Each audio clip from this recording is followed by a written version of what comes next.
was an early bloomer, like I really was. I was an early bloomer. Like, it was scary as hell being an early bloomer, because obviously you're the first one in your class to get like little mosquito bites. Like, you're there just with your first pair, and then everyone else is still like washboard, and you're there just like. So I had that like very early in life. I want to say when I was maybe, I want to say 7. I want to say maybe like 8 to 9 years old. That's when I actually started blooming, and they've never looked back since. Like, I mean, it was very, very awkward at one point, because I was very voluptuous. I don't know what to call it. I was very voluptuous up here, and I was like, by the time I was in year 6, I was a cup C. A part 2 of this one, which should be like number 6 or number 5, one of the two. I used to hate having boobs, by the way. I used to hate them so much. Like, I would cover them at all costs. Like, I just hated having them. Like I said, I had the biggest boobs in my school at that point as a student, yeah. So imagine being 11 years old, cup size C, and nobody else in your class has the same size boobs as you. Yeah, one day my grandma came. Like, she came from Congo, obviously, yeah. So she came over, and then she was like, "Zoe, why are you standing like that?" I would alter my posture so that after, like, my boobs, they didn't look as far out as they were. So then I kind of like hunch over a little bit. And then one day my grandma was just like, "Zoe, why do you stand like that? Stand straight." And from then on, I was like, right. I was like, straight, chest out. Doesn't matter what's on it. Number 7, I believe, is I'm ambidextrous. I'm ambidextrous, so I can write with my right hand and my left hand. So this all came about, okay, so this was like pre-me Zoe. Pre-me Zoe is someone who cares other people's opinions and like acceptance and blah blah blah blah blah. Pre-me Zoe was like 7, maybe like 7, 8. Like, there was, I don't know why, I just felt this sort of pressure at that age where I don't even think that I should have felt pressure.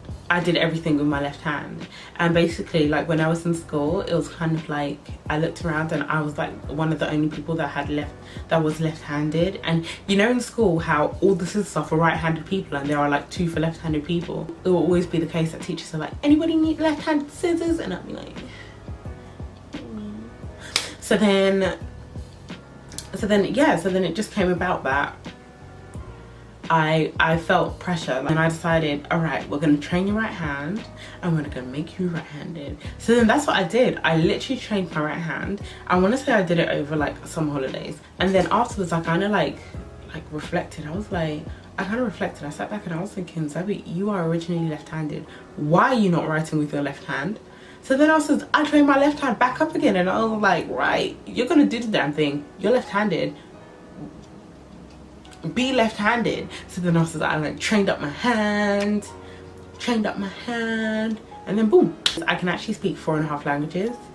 So watch out, world. She coming, she's speaking all these languages. I can speak English, French, Spanish, Lingala, which is the national language of Congo, and then I can speak Portuguese at an intermediate level. Oh, my actual goal is 7. One of the popes could speak 7 languages, so I was like, challenge accepted. A little bit of background knowledge about me. Yeah, a little bit of background knowledge is that I began walking at 7 months. While y'all were crawling, I was walking. Why? Because I always had places to go. So basically, it kind of just to be completely honest, it kind of just explains why I am the way I am now, why I have been the way I am my whole life. Literally wondering. I'll just wonder. You can even ask my mom. In any shop we went into, I just wonder. I'd just be like, bye. I just be like, but yeah, I just wonder. And then my dad, even now, like, he's always like, do you not know how to stay in one place? And I'm like, nope. should know. My favorite animals in the world are giraffes. So like I absolutely love giraffes. Like from the outside I can see it, like we don't have very like many things in common, like physically. Like they're tall, I'm not. They got a long neck, my neck is about this big. They're like all graceful and gracious. Even though we can't relate on a physical level, like I feel like I can be gracious when I'm not clumsy, which is sometimes. Really, my dream, like my dream of life is to go to that hotel in Kenya.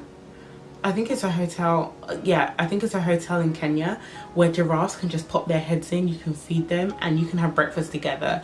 Like me and giraffes kikiing over some breakfast, over some pancakes. That is a whole vibe. Like let's make it happen. Basically, I don't really like mainstream foods. What I mean when I say that is there are certain foods that are so like, they are so popular right now, and they've had like phases where they've been like immensely popular for reasons I honestly cannot comprehend for myself. Tuna. I hate tuna, hate the smell, hate the look, hate the taste. I've tried it by actually, do you know, yeah, I tried it. Like one day there was someone gave me a salad and I put like, I had a 1 spoonful and I knew. I was like, and I hated it. Avocado. Listen, this avocado toast craze that has happened and been happening for the longest, it needs to stop, because I'm just like, I just feel like it tastes like grass. Like the consistency, me and Vanessa almost just like it was just it was just like there was no trust between us. Like on her side, she didn't trust me for a little bit because I said that I didn't like this, because I told her many times I don't like this. Nutella. Listen, I dislike Nutella with passion. Not even passion, a passion, because like Nutella, me chocolate and hazelnut, me and Kinder Bueno, me and Ferrero Rocher, we do not ramp. Chocolate in any kind of nut.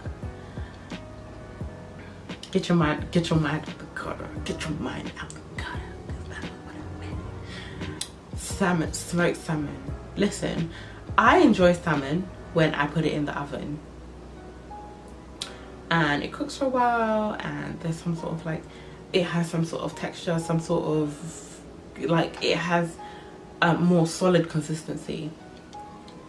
Listen, there was this one time, like I could actually cry because I can remember the taste and I can remember the feeling in my mouth. Like there was this one time, so I saw on TV, I saw like, this is another thing, TV is terrible. TV encourages you to eat foods, or encourages me to eat foods that are not always nice. I'll give you a list. So basically, so one time I decided, I saw like salmon and cream cheese on a bagel in a film or something, and I was like, ooh, that sounds like it could be healthy and nice. So I went to Lidl, my OG Lidl, got all my ingredients, put it all on a bagel, put it in my mouth. It didn't even get to 2 chews. It literally went in my mouth and went straight out. Okay, so I'm not even going to talk too much about this topic because my sisters go on about it. Listen, I used to write backwards. If anything, I was gifted and talented more so than she just can't write. That's gifted. That's gift and talent. The next thing about me is I have never been to Africa. Isn't that a trip? I come from there, but I've never been there. But what I will say is that although I've never been to Africa, I don't feel like I can go to any, I don't feel like I can allow myself the privilege to go to any other country before I go to Congo. So I feel like I must go down to my motherland before I feel like I can like travel around the motherland. When I was small, I was going on a trip, and then like I went to go and close the car door, and I closed my thumb on the car door. It was so sad. So this was when I was left-handed. Yes, this was when I was left-handed. And I closed, and obviously I could not write or anything. My nail, like, I don't know what it did, but it turned purple and then it fell off and then it started growing again. So now I do have a nail, like I do have a nail, and she's somewhat cute sometimes. Right now not so much because I need to get her done. It was the most painful thing I think I've ever experienced in my life. Next one is I've never broken a bone in my body. Never ever ever. I've never broken anything, not even fractured, not even like sprained, no nothing. Knock on wood, that does not happen. The thing is, this is the gag, like when I was younger I actually really wanted to break something, so I tried. Is that weird? Oh, it's a little bit weird. Okay, I tried to break something, but it just didn't work. So I was just like, damn, here I am, all my bones all intact, all in the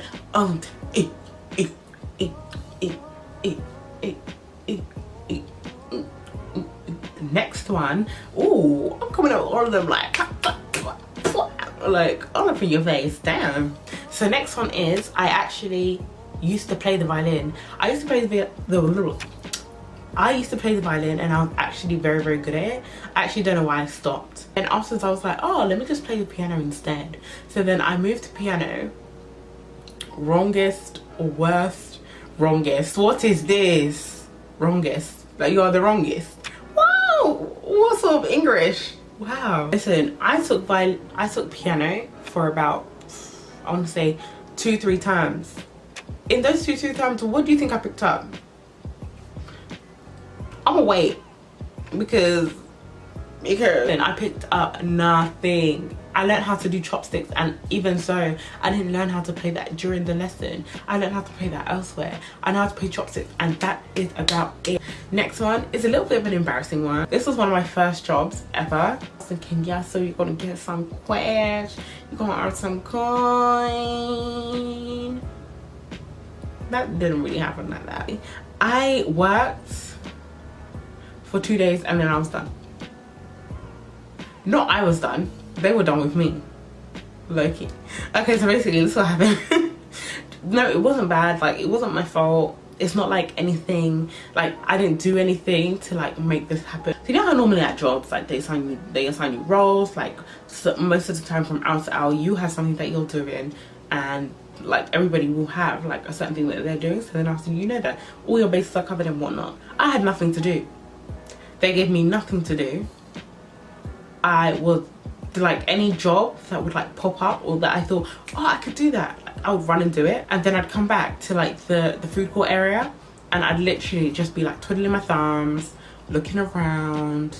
They called me and they were like, oh, Zoe, we don't have any more shifts for you, but we'll let you know when we do.